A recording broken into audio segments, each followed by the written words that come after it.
안녕하세요. 네, 아침에 이렇게 나오시느라고 바쁘셨죠? 네. 옆에 있는 분들에게 오늘 같이 한번 인사 한번 해보세요. 추위를 뚫고 이렇게 와주셔서 감사합니다. 한번 해보세요. 예, 감사합니다. 자, 함께 기도하겠습니다. 하나님 아버지, 정말 감사합니다. 저 천국이 없다면, 그리고 이 세상에 주님이 역사하시는 교회가 없다면 우리가 무슨 소망을 가지고 무슨 힘을 가지고 살겠습니까? 하나님 아버지, 잠시 우리가 나그네 삶을 살다가 주님 앞에가 영생 복락을 누릴 것을 기대하면서 아무리 이 세상이 험난하고 힘들고 어렵고 또 저희들에게 많은 고난과 핍박과 또는 고통과 아픔이 있다 할지라도 모든 것을 인내하고 참습니다.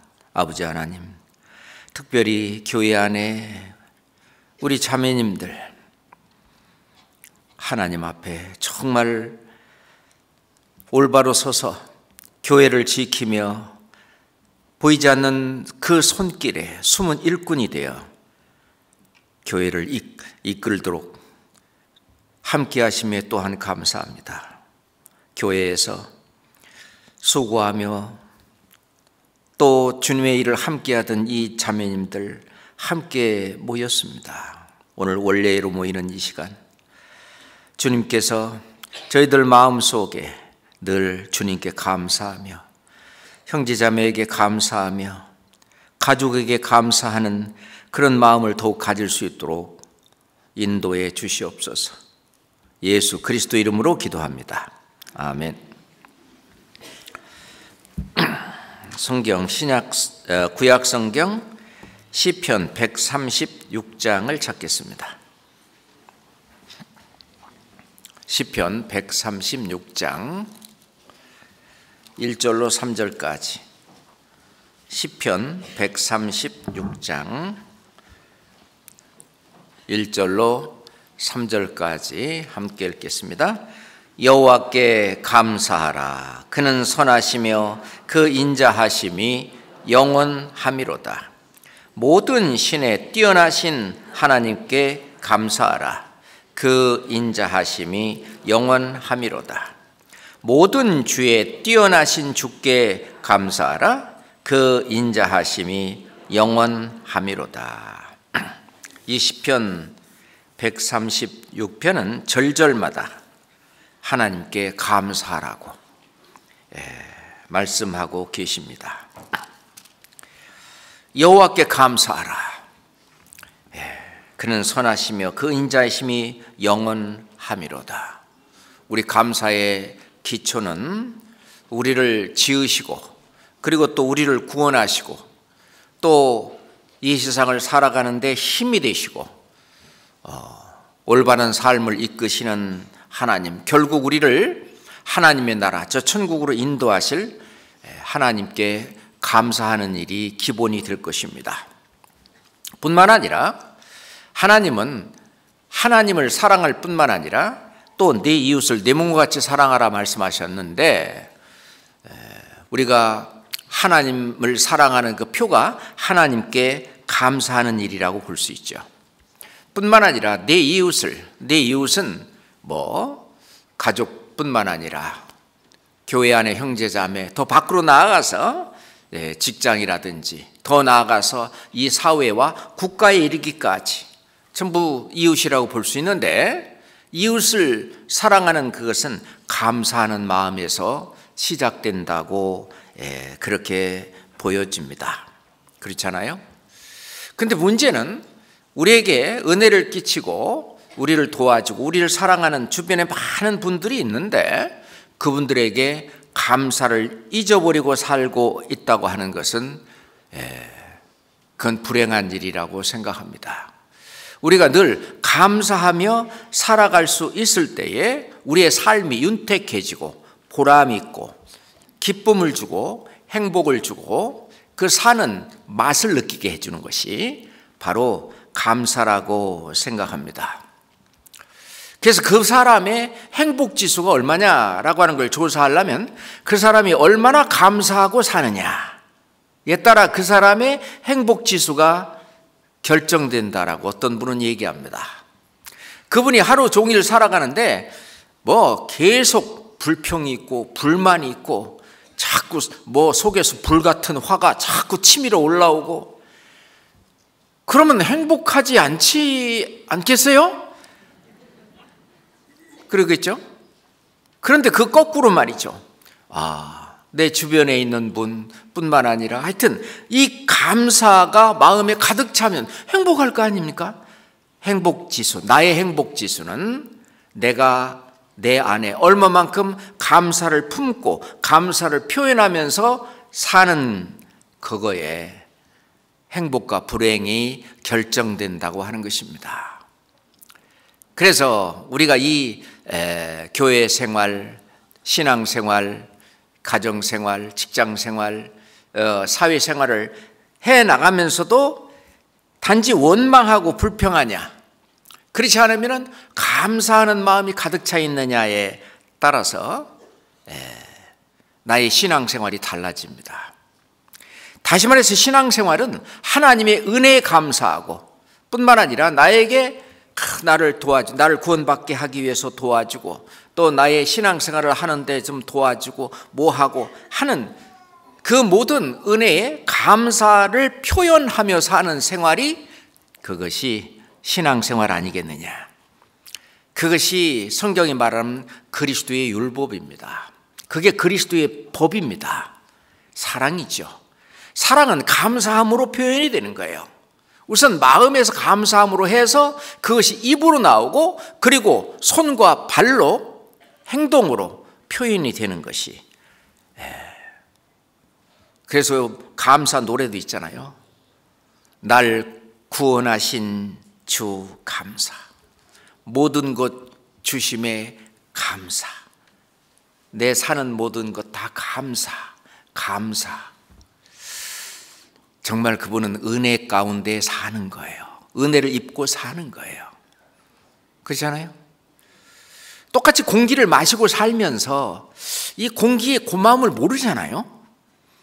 근데 우리가 숨을 쉴 수 없는 그런 환경 속에 있어서 공기가 하나도 없다면 이 공기가 얼마나 감사하겠어요. 그렇죠? 우리가 감사를 잊고 사는 것이 너무나 많습니다. 그것은 마음속에 있는 사랑이 표현이 우선 제일 먼저 나타나는 그 표현이 감사라고 하는 것입니다. 그래서 감사의 말 한마디, 고맙다고 하는 거. 아까 복도에서도 어떤 할머니가 고맙다고, 고마워요. 참 굉장히 듣기 좋았습니다. 그 감사의 어떤 편지 메시지 하나, 전화 한마디, 감사의 선물 하나. 하여튼 이 감사의 보답, 실제로요 받는 것도 즐겁지만은 감사를 표현하는 그 마음이 아까워요. 그렇지 않으면 좋아요, 즐거워요.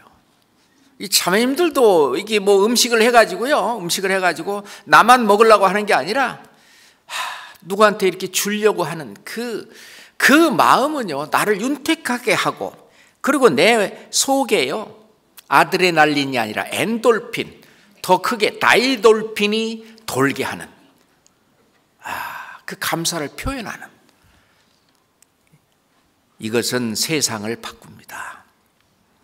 하나님이 그렇게 하셨고 예수님이 그렇게 하셨고 그리고 교회 안에서 우리로 하여금 그렇게 해주기를 원합니다. 여기에 원래 모이는 날인데 아무도 안 왔어. 자기 혼자 와 있는 거야. 강사하고 자기 둘만 있어. 얼마나 쓸쓸하겠어요. 그래서 아까 뭐라 그랬어요? 추위를 뚫고 이 자리에 와주신 것 정말 얼마나 감사해요. 옆에도 있으니까 덜 춥고 우리가 감사하며 사는 거 그렇잖아요. 우리에게 유익을 끼치는 그것들이 얼마나 많아요.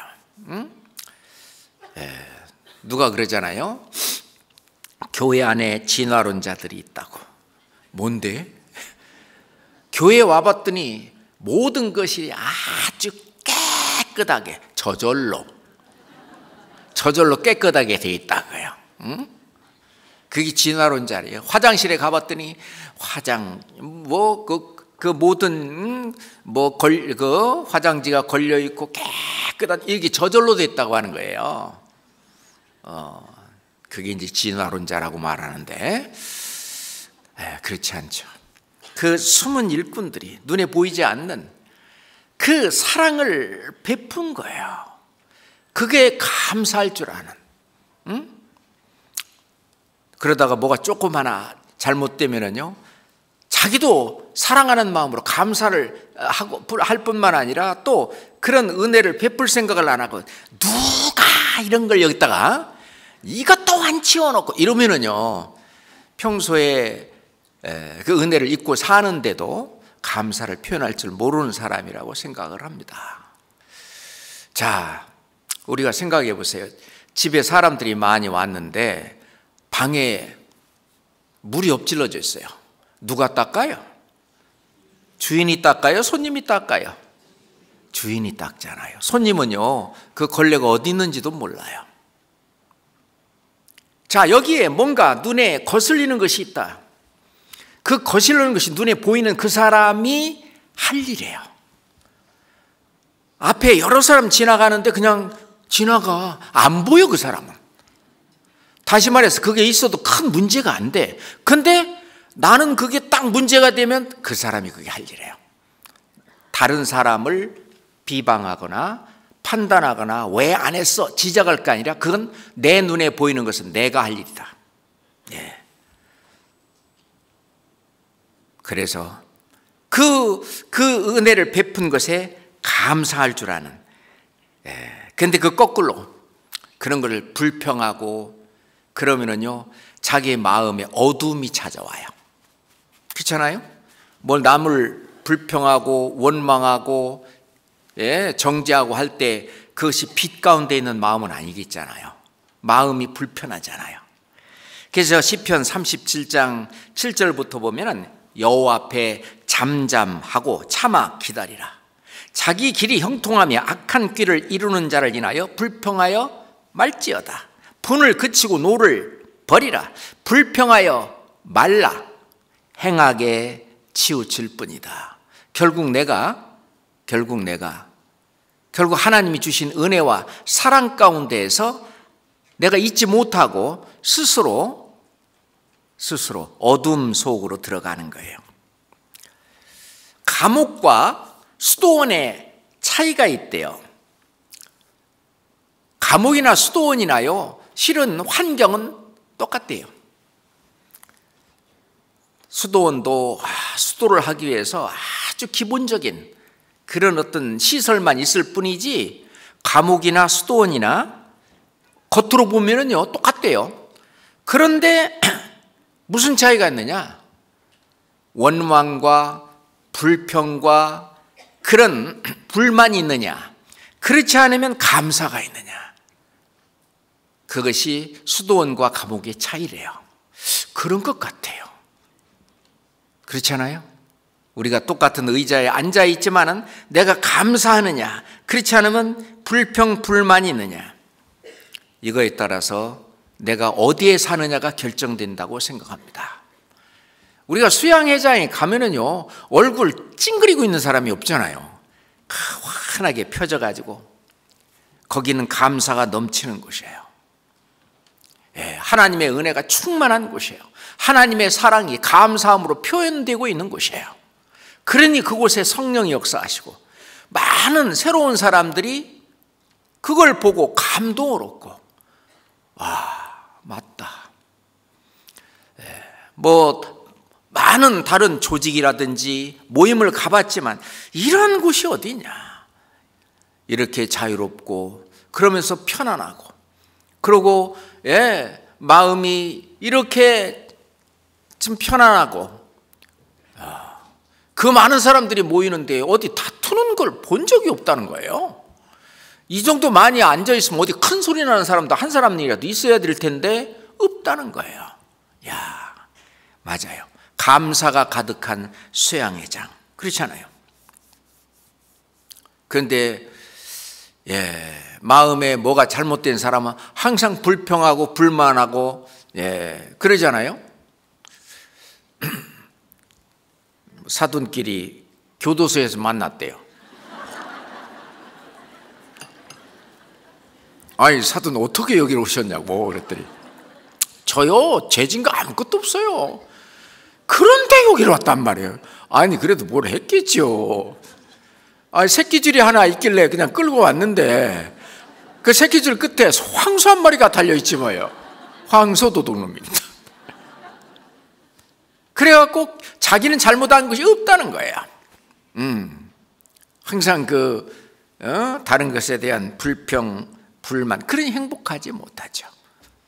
그러니까 감사할 줄을 모르는 거예요. 인간의 근본적인 죄가 감사하지 못한 겁니다. 그것이 에덴 동산에서부터 시작을 했어요. 아니, 에덴 동산 큰 강 4개의 발원지가 된 그 엄청나게 큰 곳에 하나님께서는 각종 열매 맺는 그 실과를 가득하게 해놨어요. 그러니까 아담과 이브가 평생 그거 따먹어도 줄어요? 줄지도 않죠. 따먹었는지 안 따먹었는지 표도 안 나. 그건 뭐를 같으냐? 하나님의 엄청난 은혜와 사랑을 가르치는데 그거를 배반했어요. 하나님의 그 사랑과 은혜를 배반하고 감사하지 않았어요. 그렇잖아요? 그걸 감사를 표현을 안 했어요. 그래 마귀의 말을 들었잖아요. 그런 말미암아 우리가 뭐 잘 되면 제 탓이고 못 되면 조상 탓이라고 우리 조상 아담 때문에, 아담과 하와 때문에 우리가 죄인으로 태어나서 이 고생을 하고 있는 거 아니겠습니까? 자, 우리 이제 하나님이 그걸 고치셨으니까 이제 감사하는, 은혜에 감사하는 삶을 사는 것이 중요하다고 생각을 합니다. 자, 로마서 1장 보시죠. 로마서 1장. 신약성경 로마서 1장. 금방 찾습니다. 로마서 1장은 21절부터 23절까지 감사가 사라지면 이러한 삶이 됩니다. 로마서 1장 21절로 23절까지 같이 읽겠습니다.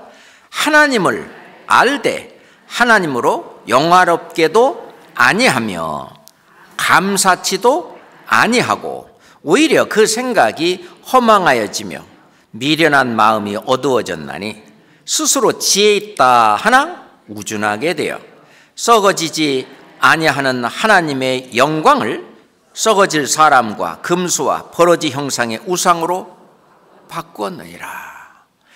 그러니까 어떤 그 영광을 또는 감사해야 될 것을, 기쁨과 즐거움을 하나님께로부터 구하지 않고 하나님이 만드신 어떤 피조물, 그 피조물 거기에다가 오로지 올인해 가지고 그러니까 감사가 없는 거죠. 우리 시대는 특별히 감사가 없어지는 시대라고 얘기를 합니다. 마귀가 못하는 거 2개가 딱 있대요. 첫째가 감사를 못한대요. 마귀가 못하는 것이 첫째, 감사를 못하는 거예요. 두 번째, 회개를 못한답니다. 회개라고 하는 것은 내가 잘못된 길을 가고 있는데 절대 돌이키질 못하는 거예요. 그 잘못된 길에서 돌아서지를 못하는 것이 그게 마귀예요. 사단이에요. 그러니까 감사치도 아니하고 잘못된 사망의 길을 가고 있는데도 거기서 돌이키지도 않는데 구원을 못 받는 거예요. 그러니까 예수님도 회개하고 사망의 길에서 생명의 길로 돌아서고 그 다음에 복음을 믿으라, 그렇게 말씀을 하시는 거예요. 세례 요한이 회개하라, 천국이 가까웠느니라. 아직 천국 못 갔다 그거예요. 그러니 천국 가기 위해서는 회개하라 그러는데 마귀가 절대로 가르쳐도 못하는 게 회개야. 또 하나 감사합니다. 그럼 감사가 사라지면 제일 먼저 속에 자리 잡고 있는 것이 원망이에요. 또 다른 사람을 탓하는 남 탓입니다. 남 탓.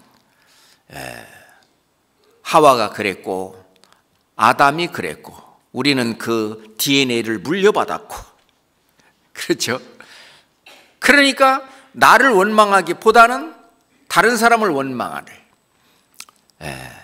그래서 내가 하면은 로맨스고 남이 하는 뭐예요? 불륜이라나? 그걸 뭐 네 단어로 뭐라고 하는데, 내로 남불이라고. 그게 감사가 사라지고 없어진 거예요. 그래서 하나님의 그 사랑과 마음이, 그 어떤 하나님의 말씀이 내 마음에 사라지면 이게 그 자리를 대신하는 거예요. 그것이 불신자의 상태인데, 구원받은 사람이 그렇게 되면은 구원받았어도 마음이 곤고해요. 오라, 나는 곤고한 사람이로다. 그러니 신앙생활이 때론 즐거움이 빼앗기고 그렇게 될 수 있어요. 그것은 이 하나님한테 감사하고 그 고마운 마음, 또는 이웃에게 감사하고 고마운 마음이 사라지면은 하나님의 말씀을 들어도요 그냥 휙 지나가 버려요. 시편 106장 봅시다. 시편 106장입니다.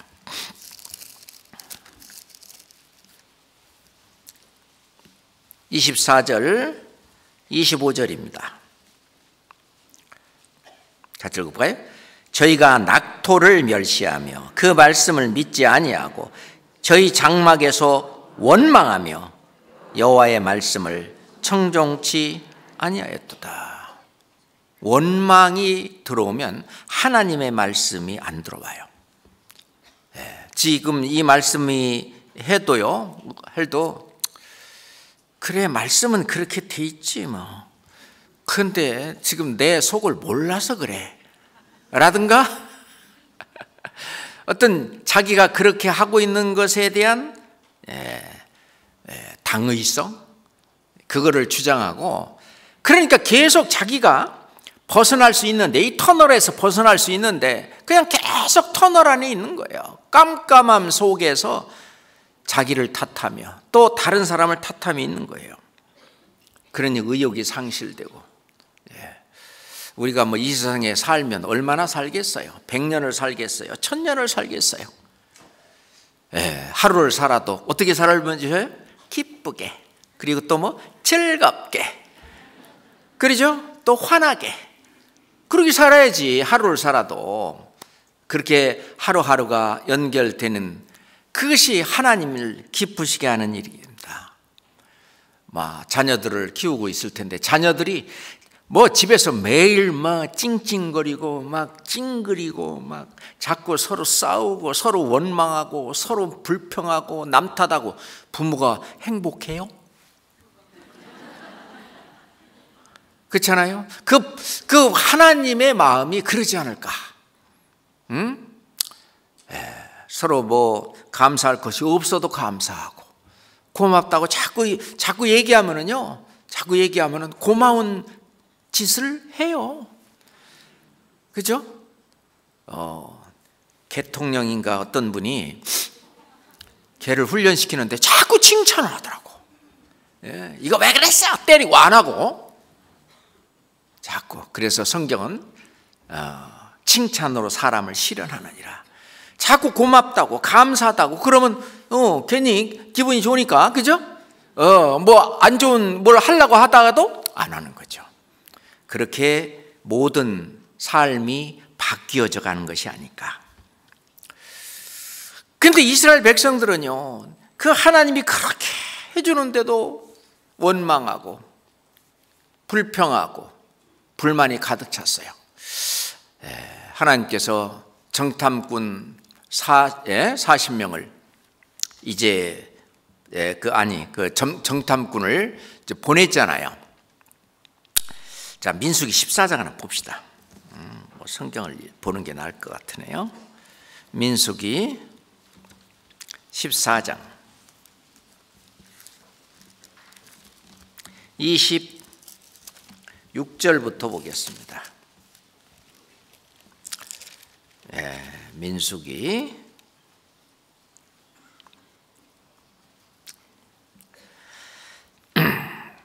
그래서 실은 13장에 보면 그때 이제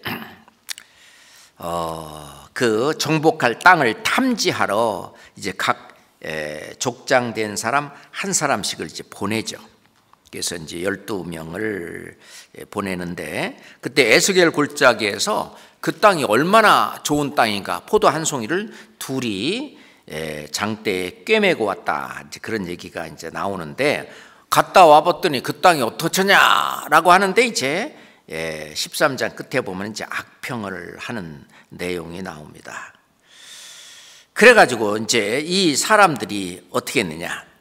이제 14장 그 26절부터 봅시다. 26절부터 여호와께서 모세와 아론에게 일러 가라사대 때 나를 원망하는 이 악한 회중을 내가 어느 때까지 참으랴? 이스라엘 자손이 나를 향하여 원망하는 바 그 원망하는 말을 내가 들었노라. 그들에게 이르기를 여호와의 말씀에 나의 삶을 가리켜 맹세하노라. 너의 말이 내 귀에 들린 대로 내가 너희에게 행하리니 너희 시체가 이 광야에서 엎드러질 것이다. 너희 20세 이상으로 계사함을 받은 자 곧 나를 원망하는 자의 전부가 여분네 아들 갈렙과 눈의 아들 여호수아 외에는 내가 맹세하여 너희로 거하게 하리라 한 땅에 결단코 들어가지 못하리라. 그래서 32절 33절 너의 시체는 이 광야에 엎드려질 것이요 너의 자녀들은 너의 패역한 죄를 지고 너의 시체가 광야에서 소멸되기까지 40년을 광야에서 유리하는 자가 되리라. 자, 하나님이 정말 원하는 것은 감사하는 삶이에요. 그런데 감사는 못할지언정 원망하고 불평하고 그거에 대해서는 항상 형벌이 있다는 것을 알아야 됩니다. 그 다음에 민수기 찾았으니까 21장도 봅시다. 민수기 21장 4절부터 봅시다. 4절입니다. 백성이 호르산에서 진행하여 홍해길로 쫓아 에돔 땅을 둘러 행하려 하였다가 길로 인하여 백성의 마음이 상하니라. 백성이 하나님과 모세를 향하여 원망하되, 여기도 원망이라는 말이 나옵니다. 그래서 하나님이 불뱀을 보내서 원망하는 사람을 물게 했습니다. 이 불뱀도 하나님의 말씀을 듣고 순종하죠. 그런데 자, 우리가 혼자 원망을 하든 같이 원망을 하든 자, 귀를 만드신 자가 듣지 아니하시랴 하는 것처럼 우리가 원망하는 말 다 들으셔요. 그래서 야고보 사도는 형제들아 원망하지 마라. 서로 원망하지 마라. 그리하여야 심판을 면하리라. 형제들한테 얘기하는 거예요. 그리하여야 심판을 면하리라. 보라, 심판자가 문 밖에 서 계시니라. 우리가 구원받은 사람은 심판에 이르지 아니하나니 사망에서 생명으로 옮겼느니라. 우리가 이 세상 죄, 그것은 하나님 앞에 가면은 심판이 없어요. 심판에 이르지 않아요. 그런데 여기에 야고보서 5장 9절에 있는 대로 형제들아 서로 원망하지 마라. 그리하여야 심판을 면하리라. 심판이 있다는 얘기예요, 형제들한테는. 그런데 뭐 하는 죄? 원망하는 죄. 보라, 심판자가 문 밖에 서 계시느니라. 고린도 교회 성도들한테도 저희 중에 어떤 이들은 원망하다가 멸망시키는 자에게 멸망하였으니 너희는 저희와 같이 원망하지 마라. 원망하지 마라. 하나님과 그리고 교회와 그리고 형제자매들과 또는 가족들끼리도 형제자매들끼리도 무엇끼리도 원망하지 마라. 이게 습관이 되면은요 자꾸 하는 거예요. 어떤 사람은 욕하는 것이 습관이 됐는데, 그러니까 뭐 그냥 보통 말을 하는 속에도 그냥 욕이 그냥 섞어 나가는 거예요. 이게 습관이 되면 그런 것처럼 원망하는 것도 습관입니다. 그렇지 않아요? 우리가 그러면은 원망하지 않으려면 항상 늘 은혜에 감사하는 마음, 이것이 내 마음에 자리 잡고 있으면 됩니다. 그런데 그거를 망각하고 잊어버리고 그 은혜에 감사하지 않으면 교만이 올라오고 내가 한 것처럼 말이죠.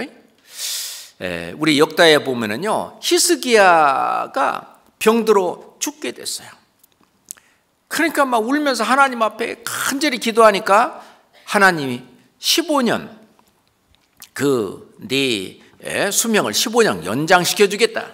그래서 15년 더 아주 건강하게 연장시켜줬는데 그 은혜를 까먹었어요. 그리고 하나님 앞에 감사하지 않았어요. 성경에 그것이 기록되어 있습니다. 히스기야가 마음이 교만하여 그 받은 은혜를 보답지 아니하였으므로 진노가 저와 그 백성들 유다와 예루살렘에게 임했다. 여기 지금 히스기야가 왕이기 때문에 그 왕과 함께하고 있는 백성들도 힘든 거예요. 항상 통치자나 앞에서 이렇게 이끌어가는 리더가, 지도자가 잘못되면요 그 잘못된 그것을 다 같이 받아요. 만약에 왕이나 리더가 잘하면 그 잘된 그 은혜를 백성들까지 다 받는 거예요. 그건 세상 역사상 똑같아요. 이스라엘 백성들도 마찬가지예요. 그러니까 하나님의 진노가 저와 유다와 예루살렘에 임하게 됐는데 히스기야가 그것을 뉘우쳤어요. 교만함을 뉘우쳤어요. 그래서 하나님께서 그 히스기야 시대에는 그 형벌을 내리지 않았다. 그 다음 때에 내립니다. 그러니까 그 고마움에 대한 감사를 잊어버리고 은혜에 보답하지 않으면 하나님은 꼭 잊지 않고 형벌을 내리셨어요. 우리한테 큰 교훈이라고 봐야 됩니다. 자, 어떤 분한테 뭐 은혜를 베풀었는데 고맙다 소리를 안 해. 감사하다고 안 해. 그럼 그 다음에 또 해주고 싶어요? 그렇지 않아요? 조그만 거 하나라도 진짜 마음으로 다해서 고맙다고 감사하다고 그러면은 해준 사람이 보람도 있고 내 마음을 알아주니까 참 기쁘기도 하고 참 해주기를 잘했다 하는 그 마음도 들고, 그것이 주님이 바라는 서로 사랑하는 삶이 아니겠어요? 감사에 보답하는 것이 아주 중요합니다. 어떤 분은 인사를 하는데도 인사를 안 하고 그런데요 뭐 그럴 리 있겠어요. 근데 다만 이렇게 인사를 하는 걸 모르고 여기 쳐다보고 싶은데 마침 쳐다봤는데 저분이 볼 때는 내가 인사했는데 인사도 안 받고 돌렸다 이렇게 할 수도 있어요. 그러니까 그거를 일부러 오해하지는 않는 게 좋죠. 저도 그런 오해를 받을까 봐 진짜 두려워요. 왜냐하면 저는 그냥 딴 생각하고 이렇게 하고 있는데 인사하는데 받지도 않고 갔다. 그런 얘기를 들을까 봐 걱정이 되는데 혹시 그러더라도 그런 마음이 1도 없음을 말씀드립니다. 그래서 굳이 인사하는데 안 받고 그런 것 같다 그러면 쫓아가요. 그 코앞에다 대고 이제 그렇게 하면 오해가 풀릴 것 같아요. 그렇게 해야지 그거를 오해해가지고 그걸 불평하고 불만이 쌓이고 원망으로 누구 손에? 내 손에요. 내 손에요. 자, 어떤 사람에 대해서 미워하고 화를 내고 하는 것은 내가 괜히 그냥 미워하는 마음이 올라오고 화가 올라와요? 누구 때문이에요? 상대방 때문에 그런 거거든요. 근데 상대방 때문에 그런 건데 내가 화가 올라오고 미워하고, 그럼 죄가 누구한테 와 있는 거예요? 나한테 와 있는 거예요. 미워하는 자마다 살인하는 자니, 그렇게 얘기를 하는 거잖아요. 그리고 우리가 노하는 자마다 심판을 받게 되고, 그게 다 뭐겠어요? 그러니까 상대방으로 인해서 내가 죄를 짓게 될 그런 때는 있잖아요. 감사한 마음으로 바꾸는 방법은 쫓아가야 돼요. 가서 내가 이러면은 오해로 그럴 수도 많고, 안 그러면은 그 마음도 풀리고 좋겠죠. 감사하는 마음. 구역 안에서도, 조 안에서도 이게 굉장히 중요해요. 가끔 속상한 때도 있겠지만은 속상한 것보다도 한번 적어보세요. 고마운 게 더 많아요. 부모 자식 간에도 그렇고 부부 간에도 한번 적어보세요. 날 속상하게 하고 힘들게 했던 거 적어보고, 또 내가 은혜 입었고 내가 고마웠고 감사하고 한번 적어보세요. 뭐가 더 많겠어요? 고맙고 감사한 게 훨씬 더 많아요. 비교할 수 없을 정도로. 근데 그걸 못 적는 이유는 왜 그럴까요? 왜 그럴까요? 이쪽만 생각하니까. 근데 이쪽을 많이 적다 보면 이쪽은 잊어버려요. 그래서 내가 어느 쪽으로 살 건가. 그래서 우리 부모님들이 애들 공부시킬 때 하는 얘기야. 야, 공부해서 남 주냐? 너 때문에 그렇게 공부시키는 거지. 그러면요, 이 아이들이 뭐냐면 나 때문이라면 공부할 필요 없어. 왜? 엄마 아빠가 먹을 거 다 해줘, 옷 다 해줘. 나중에 보니까 뭐 집도 다 해놨더만 뭐 나를 위해서 공부해? 너 공부해서 남 줘라. 너 열심히 공부해서 의사 돼가지고 다른 사람 병 고쳐줘. 너 열심히 공부해서 나중에 판사 되고 검사 되고 변호사 되고 그래가지고 억울하고 그 불쌍한 사람 좀 도와줘. 너 얼마나 보람 있겠냐 그거. 또 뭐 교회 가서 또 집에서도 성경 열심히 공부하고 이래갖고 성경으로 다른 사람들 도와줘. 남 주라. 너 공부해서 남 주라. 실은 남을 그렇게 주는 만큼 자기한테 돌아와야 안 돌아와요? 돌아와요. 그렇게 남을 위해서, 그 생명을 위해서 그 의사들 그렇게 하니까 어때요? 또 그게 보답이 돌아오잖아요. 은혜에 대한 보답이. 변호사가 됐든 뭐가 됐든 또 돌아오잖아요. 사회에 대해서 희생 봉사한 그 사람들 다 돌아오잖아요. 공부해서 남 줘야 돼요. 그래야지. 공부해서 나를 위해서 사는 그 사람은요, 자기밖에 몰라. 이런 말씀 드려도 오해하지 말길 바랍니다. 어떤 분은 얻어먹기만 해. 자기가 안 사. 그래가지고 이제 뭐 식사 끝나고 그러면은요, 아직 구두끈이 안 풀어졌는데 구두끈 메고 있어. 뭐 그런 분이 어디 있겠습니까만은 오해는 하지 마세요. 그러면은요, 그렇게 그냥 평생을 살면 옆에 있는 분들이 알아요. 좀 베풀고 사는. 그래서 주님이 말씀하신 대로 누가 주는 자가 받는 자보다도 더 복이 있다함을 기억하여야 할지니라. 이 주는 자에게는 하나님이 계속 주셔요. 계속 주셔요. 자기밖에 모르는 사람은요, 구멍을 뚫어요. 성경에 나오죠? 구멍을 뚫어요. 전대에다가 구멍을 뚫는 거예요. 왜 그러냐면 우리가 감사하는 마음, 고마운 마음, 이것이 가득 있는 사람은요, 뭔가 좀 해드리고 싶어, 뭔가 좀 주고 싶어. 말로도 그렇고 행동으로도 그렇고 실은 물질로도 뭐 줘도 뭐 자기 없는 거 주겠어요? 자기 있는 한도 내에서 주지. 그죠? 자기가 할 수 있는 만큼 하는 거예요. 그러면 또 주님이 또 더 채워주시고 그렇습니다. 신앙생활이라는 것은 나를 위해서 사는 게 아니에요. 남의 유익을 위해서 사는 것이 신앙생활입니다. 그리스도께서 그렇게 했듯이 나도 남을 위해서 사는 거예요.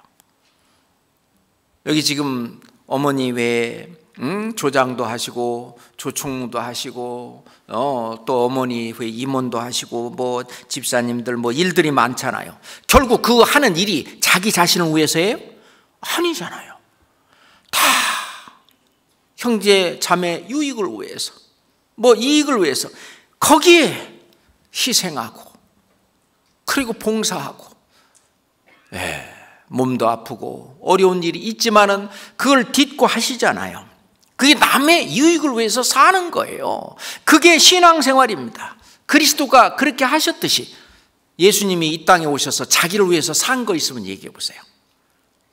예수 그리스도는 태어나면서부터 이제 승천하시기까지 다 우리를 위해서, 나를 위해서, 예수님 자신을 위해서 한 건 아무것도 없어요. 그러면서 사도 바울도 자기 자신을 위해서 한 것이 아무것도 없잖아요. 심지어는 결혼할 시간이 없어가지고 결혼도 못하고, 그죠? 그렇게 그냥 일생을 마친 사도 바울, 그분이 하신 얘기가 내가 그리스도를 본받는 자 된 것 같이 너희는 나를 본받는 자 되라. 아니, 세상적으로 볼 때 사도 바울 본받을 게 뭐 있습니까? 집이 있어요, 절이 있어요. 집도 절도 없고 맨 감옥에 갇히고 얻어맞고 돌에 맞아 죽기까지 하고 막 그냥 저 사람을 죽이지 않고는 잡아 죽이지 않고는 먹지도 않고 자지도 않겠다는 사람이 40명이나 막 쫓아다니고 항상 세상으로 볼 때는 불안한 사도 바울의 마음은 하나님 지켜주신다는 거 알고 편안했지만 세상 사람들이 볼 때는 그렇잖아요. 본받을 게 뭐 있어요? 사도 바울을, 근데 자신 있게 사도 바울은 얘기합니다.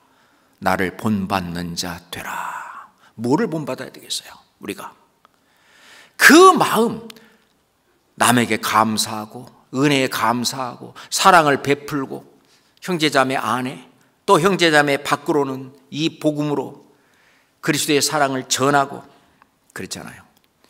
그 엄청난 수고를 평생 했는데 그 수고는 절대로 헛되지 않습니다. 이제는 나의 의의 면류관이 나를 기다리고 있다고 말합니다. 그렇잖아요? 실은 전후 좌우 뭐를 봐도 감사할 수 있는 상황이 아무것도 없어.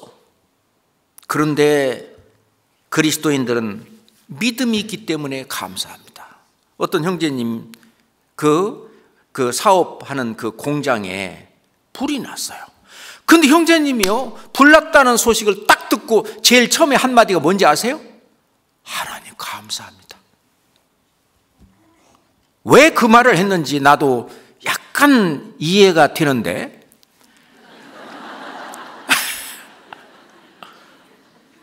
그런데 그 형제님 속에 이 감사하지 못할 상황이잖아요. 이 공장이 불이 났다는데 뭐 좋은 일이 있겠어요? 근데 딱 그 소식 딱 듣고 첫 마디가 하나님 감사합니다. 믿음이 있기 때문에. 하나님이 허락하신 일이고 하나님이 뭔가 나에게 교훈을 주시고 나를 올바른 길로 이끌게 하기 위해서 이것도 하나님이 하신, 하나님 감사합니다. 어떤 상황이 됐어도 하나님 감사합니다. 그게 우리 아니겠어요? 아니, 하나밖에 없는 독자 이삭을 번제로 세상에 살인하지 말라 하신 하나님이 번제로 잡아 바치라는 거예요. 아니, 그리고 이삭을 통해서 네 자손이 아주 하늘의 별과 같이 많게 한다, 바다 모래같이 많게 해주겠다고 말씀하신 그분이 아니 아들을 번제로 잡아 바치라네. 자, 우리가 세상적으로 이치적으로 보면은 앞뒤가 안 맞는 말이에요. 아브라함은 믿음의 사람이었어요. 만약에 하나님 앞에 번제로 잡아 바치면 하나님께서 도로 살려주실 것을 믿었어요. 그러니까 이해가 안 되는 그런 상황 속에서도 하나님 앞에 감사하는 거예요. 감사하는 거예요. 처음에 어떤 갈등이 있었을지 모르지만은 하나님을 신뢰하고 그 믿는 믿음이 가득 차 있었어요. 예, 감사하는 마음 맞잖아요.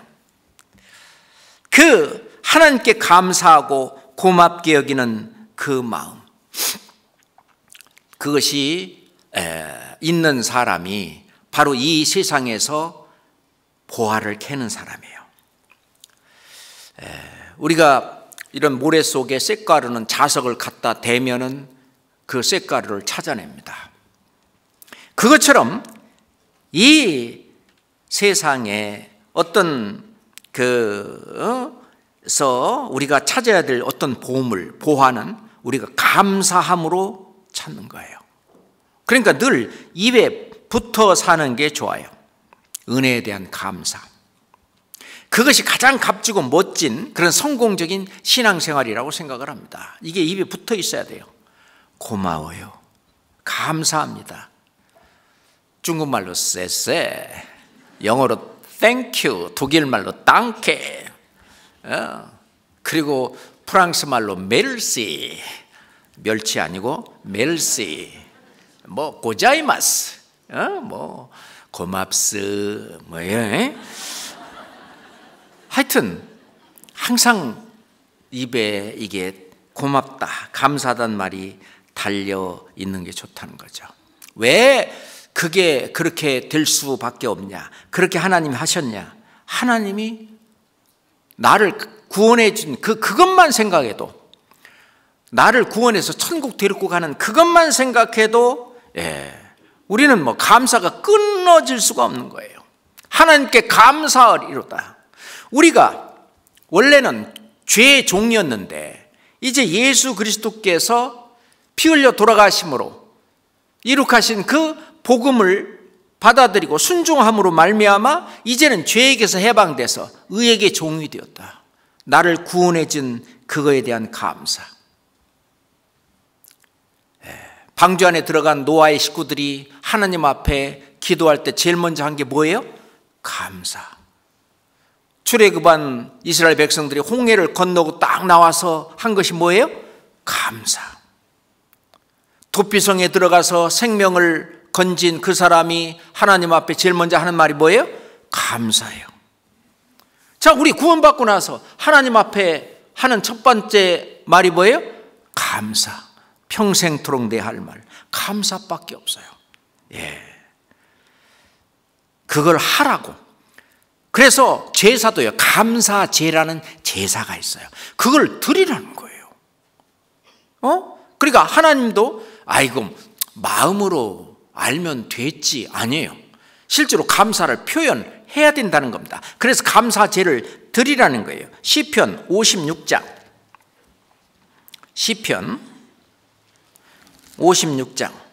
12절 그리고 13절입니다. 시편 56장 12절 13절 같이 읽을까요? 하나님이여, 내가 주께 서원함이 있사온즉 내가 감사제를 주께 드리리니 주께서 내 생명을 사망에서 건지셨음이니라. 주께서 나로 하나님 앞 생명의 빛에 다니게 하시려고 실족지 않게 하지 아니하셨나이까? 감사제를 드린다.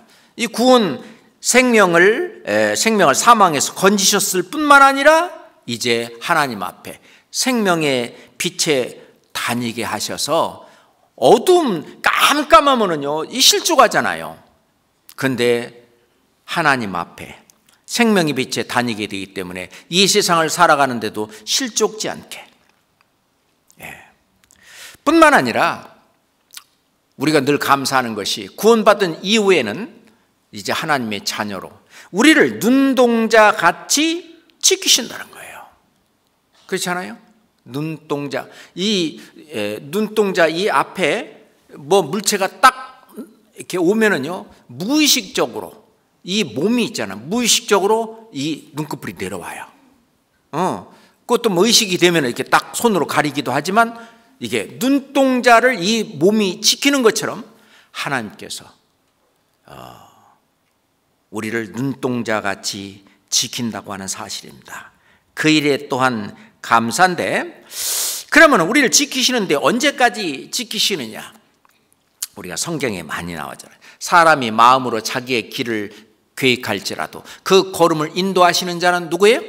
여호와시니라. 그 걸음을 인도하셔요. 인생의 길이 자기에게 있지 아니하니 걸음을 인도하시는 자에게, 걸음을 인도하시는 자에게 있다. 나의 인생의 길이 내 걸음을 인도하시는 자에게 있다. 여호와께서 내 걸음, 사람의 걸음을 정하시고 그 길을 기뻐하신다. 그러죠? 뿐만 아니라 어디까지 우리를 인도하냐? 하나님 앞으로 우리를 인도하는데 죽을 때까지. 시편 찾았으니까 48편 봅시다. 시편 48편 14절 큰 소리로 같이 읽어봐요. 이 하나님은 영영이 우리 하나님이시니 우리를 죽을 때까지 인도하시리라. 천성에 이를 때까지 우리를 인도하십니다. 뿐만 아니라 이 교회 안에서 봉사할 수 있도록 해주셔서 감사하는 거죠. 사도 바울도 나를 능하게 하신 그리스도 예수 우리 주께 내가 감사하오면 나를 충성되이 여겨 내게 직분을 맡기심이니. 특별히 이 1년 동안 조장이든 조총무든 회계든 뭐든 이 맡겨주신 그 일에 정말 감사해요. 교회 안에서 그래도 좀 다른 분들을 도와줄 수 있는 그런 직분을 주신 거에 대한 또 감사. 그게 얼마나 감사한지 몰라요. 그 감사의 반대가 뭐라고요? 불평불만이라는 겁니다. 사단이 잔뜩 화가 났대요. 왜? 자꾸 이 목사가 이 복음을 자꾸 너무너무 잘 전해가지고 자기 밥을 뺏어가는 거예요. 자꾸 구원받는 사람이 자꾸 나타나서 화가 나는 거예요. 그래서 사단의 졸개에게 이제 화를 내면서 얘기하는 거예요. 아직도 그 목사를 못 잡았어? 그 목사 잡으라고. 그래갖고 이 사단의 졸개가 평소 불평불만이 많은 집사를 찾아갔대요. 야, 목사가 너 싫어해. 뭐 이렇고 저렇고 너 부르지도 않았잖아. 너하고 의논도 안 했잖아. 너도 뭐 안 했잖아. 너한테 뭐라고 했잖아. 이래갖고 그 집사에게서 감사하는 마음, 교회를 사랑하는 마음, 감사하는 마음을 빼앗아 갔어요. 또 목사에게 그동안 받았던 그런 은혜 이런 걸 감사하는 마음을 다 뺏어 갔어요. 드디어 이제 그 집사는 어둠 가운데, 어둠 속으로 들어갔고 어둠이 마음을 가득 찼어요. 그러면서 이제 이 사단의 졸개가 하는 말이, 목사, 너 목사 내쫓고 싶지? 3가지를 지켜서 행하면 그 목사는 반드시 쫓겨난다. 그러니까 너는 그거 앞장서 해야 돼. 첫째, 목사에게 항상 불평불만을 가져. 2번째, 쉬지 말고 그 목사를 헐뜯어. 3번째, 목사가 하는 모든 일에 다 불평해. 그 집사는 아주 신나게 마귀가 시킨 대로 그것을 실행에 옮겼답니다. 그러니까 아주 그냥 신나게. 그래도 그 목사는 건지하게 계속 복음을 전하는데 그 집사는 완전히 불평불만자가 돼가지고 결국 자신의 신앙을 망치고 말았다는 거예요. 이 교회는 우리 주 성령이 역사하셔요. 맞죠? 그 사랑의 영, 거룩한 영, 성령이 역사하시는데 자기 손해요. 그러니까 내 마음에 뭐 불평, 불만, 원망이 들어왔다는 것은 이거는 성령이 그렇게 하시는 것은 아닌 게 틀림없잖아요. 그럼 성령이 안 하시면 누가 그러는 거예요? 마귀가. 구원받은 이후에도 누구든지 마귀에게 쓰임을 받을 수 있다는 걸 알아야 됩니다. 조금 전까지만 해도 주는 그리스도시요 살아계신 하나님의 아들이다 라고 신앙 고백을 했던 베드로에게 주여 그리하지 마옵소서. 금방 마귀에게 쓰임을 받았잖아요. 그러니까 예수님이 사단아 내 뒤로 물러가라. 너는 나를 넘어지게 하는 자로다. 아니 조금 아까만 해도 하늘에 계신 내 아버지께서 일러준 말로 성령의 인도에 그 쓰임을 받았다. 금방 또 마귀가, 우리도 그럴 수 있어요. 그래서 원망이나 불평, 불만 이것은 반드시 성령의 역사는 아니다. 그럼 거꾸로 생각할 때 내가 그런 것이 있다 그러면 회개해야 돼요. 돌이켜야 돼요. 혹 잘못된 일이 있다 할지라도 내가 고치려고 하는 것이 아니라 하나님이 여기 계시는데 하나님이 알아서 해주실 것을 믿고 하면 됩니다. 그렇잖아요? 그게 굉장히 중요한 거예요. 때론 나에게도 환난과 그런 고난이 오는 것에 대해서도 감사할 줄 알아야 돼요. 한나는 분인나라고 하는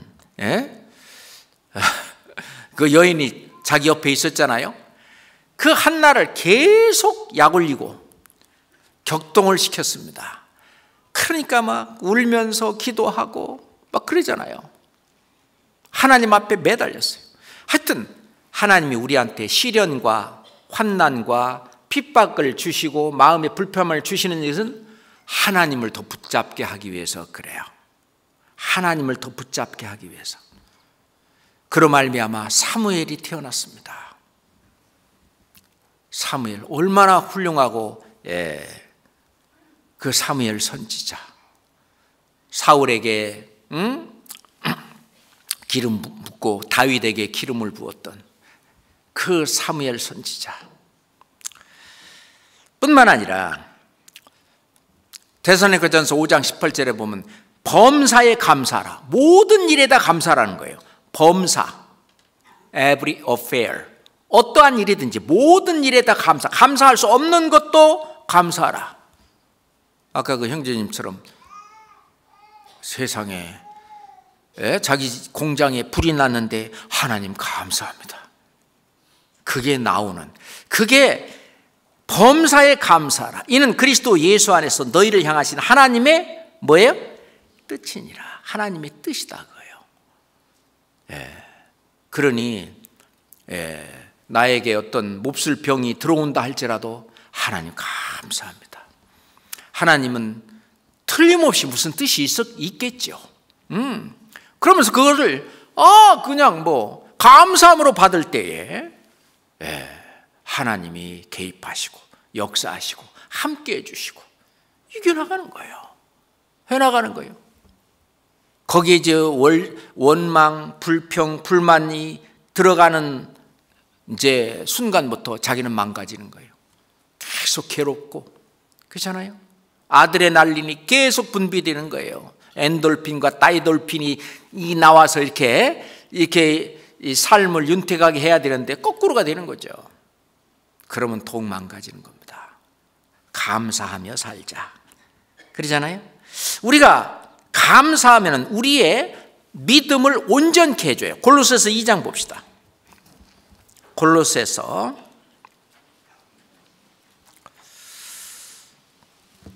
가래 빌골 골로새서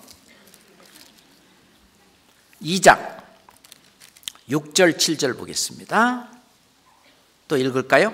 그러므로 너희가 그리스도 예수를 주로 받았으니 그 안에서 행하되 그 안에 뿌리를 박으며 세움을 입어 교훈을 받은 대로 믿음에 굳게 서서 감사함을 넘치게 하라.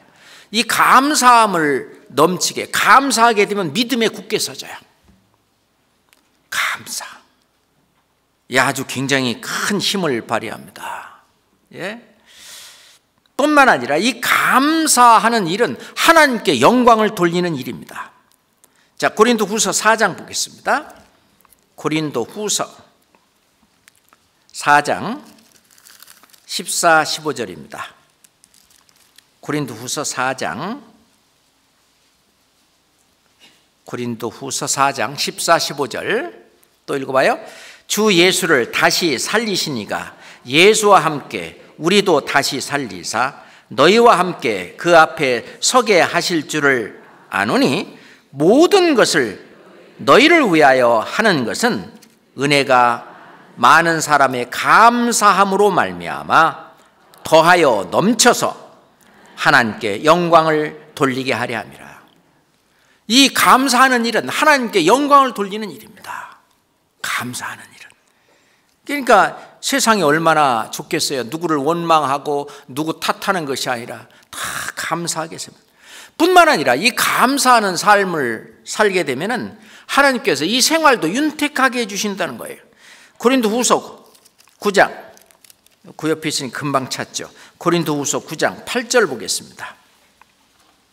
고린도 후서 9장 8절입니다. 읽읍시다. 하나님이 능히 모든 은혜를 너희에게 넘치게 하시나니 이는 너희로 모든 일에 항상 모든 것이 넉넉하여 모든 착한 일을 넘치게 하게 하려 하심이라. 그렇습니다. 자, 하나님이 능히 모든 은혜를 너희에게 넘치게 하셔요. 그래서 모든 일에 항상 넉넉하게 하셔요. 그래서 착한 일을 하는데도 아주 넉넉하게 할 수 있도록 이 생활도 윤택하게 하십니다. 그래서 7절에 억지로 하지 말고 즐겨내도록. 그러면 하나님이 해주셔요. 어떤 사업가가 하나님한테 드리는 만큼 하나님이 항상 더 이상으로 채워준다는 것을 경험했어요. 헌금을 너무 잘하시는 거예요. 하나님이 내 사업을 이렇게 번창시키고 하시는 그 이유가 하나님이 일하시려고 나를 통해서 하시는 거구나. 그래서 그 11조뿐만 아니라 이 헌금이라든가 뭐 이런 거를 하여튼 자기 마음에 우러나는 대로 계속 하는데 그걸 더 이상 채워주고 사업도 번창해서 또 사람도 더 많이 써야 되고 뭐 이렇게 되는 걸 경험하는 거예요. 그걸 또 이제 사석에서 이야기하는 소리 저 들었는데 감사하며 사는 거예요. 그럼 얼마나 행복하겠어요. 그죠? 행복지수가 높아지는 겁니다. 감사해요. 우리가요 별것 아닌 사람이 아니에요. 우리같이 귀한 사람이 어디 있습니까? 우리같이 이 귀한 사람이기 때문에 하나님 자신이 죽기까지 우리를 살리려고 했던 겁니다. 우리가 그렇게 귀한 사람이 정말 어떤 그 어둠 속에 살지 말고 생명의 빛 가운데 나와서 감사하며 은혜 보답하며 이렇게 사는 삶 좋겠죠? 그래요. 기도하겠습니다. 하나님 감사합니다. 교회 안에 우리 자매님들 보이지 않는 곳 속에서 얼마나 주님을 위해서 교회를 위해서 형제자매들을 위해서 섬기며 사는 삶을 사는지 모릅니다. 주님만 아시죠. 주님 우리 자매님들 영육간에 더욱 강건케 하시고 그로 말미암아 교회가 더욱 든든히 서가고 이 교회에 또 새로운 신생아들이 많이 탄생될 수 있도록 강건케 도와주시옵소서. 오늘의 원래에 우리 주님께만 의지하면서 예수 그리스도 이름으로 기도합니다. 아멘. 감사합니다.